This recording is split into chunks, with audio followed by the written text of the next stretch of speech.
La muerte de Villanueva Saravia. Villanueva Saravia Pinto fue un político del Partido Nacional nacido en 1964. Se trata de quien fue el intendente departamental más joven de la historia del Uruguay, cuando con 30 años asumió en Cerro Largo. De hecho, su carrera política fue meteórica, con 23 años lo votaron 8.000 arachanes y arañó una banca en la Cámara de Representantes. Con 26 ya era director de OCE, y como dijimos, a los 30 fue intendente. Murió con 33 y anunciando su reelección y posterior postulación a la presidencia de la República. Un perfil sobre su figura. Marcado por el suicidio de su madre cuando él tenía nada más 11 años, quienes lo conocieron lo describían como un pillo. Combativo, hábil, individualista y con pocos escrúpulos. Villanueva no era el típico soldado de su partido, sino que tenía un ambicioso proyecto personal. Admirador de Adolf Hitler y Juan Domingo Perón, quienes lo conocieron mejor han contado que Villanueva colocaba familiares en algún empleo en el municipio sin demasiado prurito o pagaba viáticos a ediles para obtener resoluciones a su favor. Si había que comprar votos, Saravia los compraba. Las crónicas lo pintan como un efectivo buitre político. Cuentan que cometía infracciones de tránsito sin mosquearse aún siendo intendente y que pagaba fiestas privadas con dineros de la comuna. No estamos ante un santo sino ante un político con muy mala fama. Tataranieto del caudillo Blanco Aparicio Saravia, bisnieto de su homónimo, Villanueva Saravia, Villa devolvió su ilustre apellido a los titulares mediáticos. Supo militar para la calle Herrera, en las listas de Gonzalo Aguirre por finales de los 80. Manejó OCE pero finalmente se abrió integrándose al grupo de Alberto Volonté. 12 de agosto de 1998, descubren el cuerpo sin vida de Villanueva.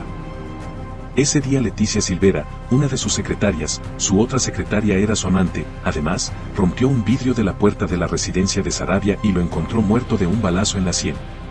El entonces presidente de la República, el doctor Julio María Sanguinetti, calificó ante la prensa de misteriosas las circunstancias de su muerte. El entonces ministro, Luis Hierro López, habló de suicidio desde un comienzo. Tras la autopsia se supo que el cuerpo no tenía restos de drogas y que la muerte la había producido una bala de una Magnum 357 encontrada sobre el pecho del cadáver. Entre eso y el antecedente familiar de una madre suicida, todo condujo a determinar un suicidio. Volonté declaró en el entierro del ahora exintendente que la calle Herrera, con quien Saravia estuvo enfrentado, podría estar implicado en su muerte. No fue muy metafórico, dijo que este muerto lo cargó sobre los hombros de la calle. Estas declaraciones hicieron que su sector, manos a la obra, sufriera la escisión del subgrupo Propuesta Nacional, liderado por Álvaro Ramos. Sería injusto señalar al expresidente Lacalle Herrera como la única persona con razones para que Villanueva muera. La Junta Autónoma de Río Branco, donde varios ediles del FA y del PN, junto con el exintendente Arachán Rodolfo Novoa, supo denunciar a Saravia por difamación. De hecho, ediles blancos pidieron un mes antes de su muerte la intervención del directorio del partido frente a una seguidilla de investigaciones y auditorías pedidas por Villanueva desde la comuna, y en el pedido se afirmaba que si no intervenían va a correr sangre. Hasta ahí los hechos objetivos, sin conjeturas, a partir de informaciones con varias fuentes coincidiendo en todo. Ahora vamos a las hipótesis. Victoria Saravia, hija de Villanueva, ha declarado que no bastó con matarte, sino que también manipularon todo para querer hacernos creer que te habías quitado la vida. En entrevista con Checho Bianchi, aseguró que a su padre lo mataron. Desde que falleció mi papá, cada vez que un juez tocaba un expediente, cambiaban al juez. Pasaron cosas raras, en su momento mi papá había denunciado a 2 jueces por corrupción y después que murió, ellos mismos tomaron el caso de mi padre. El primo de Villanueva, el capitán aviador, profesor Hugo Saravia ha considerado que tenemos la certeza de que los hechos no deben haber ocurrido como la versión oficial lo cuenta. Es una certeza personal y que el propio juez debió haber investigado ciertas cosas que en el expediente figuran como, por ejemplo, un testigo que declara haber visto entrar un auto a la residencia municipal y no la camioneta policial como se dijo oficialmente.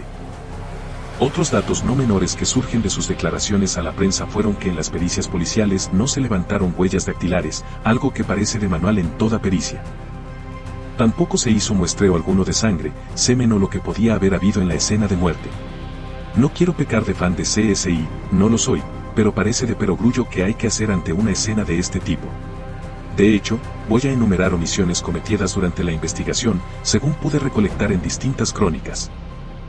Los testigos que formaron parte de la causa jamás fueron incomunicados.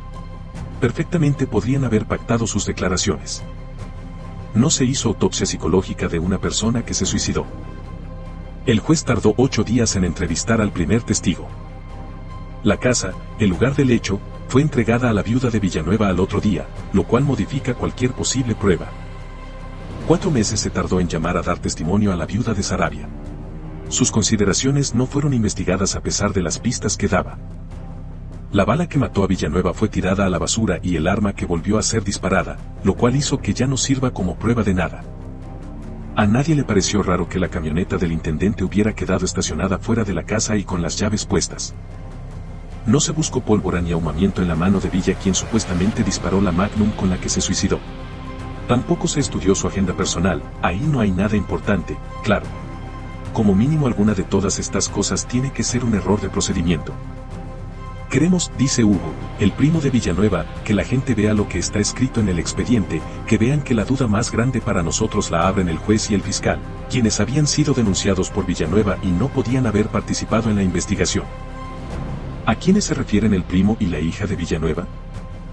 A Ricardo Míguez y a Gustavo Zubia. No quiero dejar de recordarles que el exfiscal en lo penal Gustavo Zubia es hijo del general Eduardo Zubia y sobrino del general Rodolfo Zubia, jefes de las regiones militares 2 y 3 en la época de la dictadura. Eso no significa nada, claro, pero siempre que leo dictadura por ahí me gusta no hacerme el bobo con la información. Si quieren tener un perfil más detallado de él, esta nota es muy buena, a mi juicio. Ambos habían sido denunciados y cuestionados por Saravia 2 meses antes en el marco del caso de unas grabaciones que también implicaban al juez Ricardo Siri y al fiscal Walter Cancela. Parece por lo menos raro que 2 tipos denunciados por el tipo que acababa de morir tengan en sus manos la investigación de su muerte. Eso no cierra ni con Poxipol. Consultado por la República sobre si un móvil político podría haber motivado un hipotético asesinato, el primo de Saravia tampoco usa metáforas. Era un hombre político, enfrentado al doctor Lacalle, a quien había acusado duramente diciendo que era mejor que no ganara la presidencia porque de lo contrario iba a saquear lo poco que le quedaba al país, acusaciones que las reiteró en el directorio del Partido Nacional. Mario Burgos, principal asesor legal de Saravia, fue quien dijo que Villanueva admiraba a Hitler y Perón, contó que estuvo con Villanueva en una fiesta personal pagada con fondos del municipio la noche anterior a su muerte, y que allí Saravia le comentó sus planes a futuro. Recuerda una frase de Saravia publicada en Búsqueda. Acá no va a pasar nada porque todos podemos tener nuestros odios, rencores y pasiones, pero no se me ocurre pensar que alguien piense dirimir las diferencias contratando a alguien en Brasil para que me mate. 2 meses después de pronunciar esas palabras, Villanueva se suicidó. Estoy convencido que a Villa lo mató un comando especializado y contratado para simular un suicidio, considera Burgos. También le parece que es imposible que el disparo que lo mató lo hubiera recibido estando en la posición en la que se lo encontró. Saravia era zurdo y el tiro entraba por la derecha del cráneo. Otro indicio investigado por Burgos es la preocupación que tenía el intendente. 1 mes antes de su muerte, por instalar un sistema de seguridad sofisticado y el aumento de las horas de la guardia policial que hacía la vigilancia de su casa.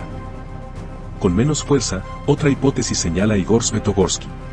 Este señor podría querer deshacerse de Saravia para que no hablara de un fraude en las licitaciones de caños de OCE. Aparentemente Villanueva sabía demasiado. Y Svetogorsky es un apellido que aparece en muchas de las maniobras sospechadas de corrupción durante los años 90 en Uruguay. Hay algo que no cierra en estas hipótesis. La viuda de Villanueva, embarazada de 8 meses cuando el intendente se suicidó, primero habló de me lo mataron y luego apoyó a Lacalle Herrera. Los que sostienen que Villanueva Saravia se suicidó forman parte del herrerismo, de la familia Lacalle, básicamente. Y a ellos se suma la viuda de Villanueva. Quienes sostienen que fue homicidio son varios familiares directos y quienes pertenecían a su grupo político, manos a la obra, Volonté. Es bueno señalar que este hecho y la acusación directa de Volonté a Lacalle significaron la muerte política de quien hasta entonces presidía el directorio de su partido. A Volonté, Batlle lo mandó a la embajada uruguaya en Argentina y luego se lo tragó la tierra. En 2019 por alguna razón dijo que votaría con mucho gusto a Lacalle para leer. De Antonio Taco Larreta, A todo trapo. De Mario Burgos, Complota la uruguaya. ¿Quién mató a Villanueva Saravia? Para completar un poco el perfil del exintendente, dejo esta nota. Y comentar que Diego Saravia, padre de Villa, después de 14 años en el anonimato y dedicado a su estancia, volvió a la actividad política para militar a favor de la precandidatura de Juan Sartori en 2019.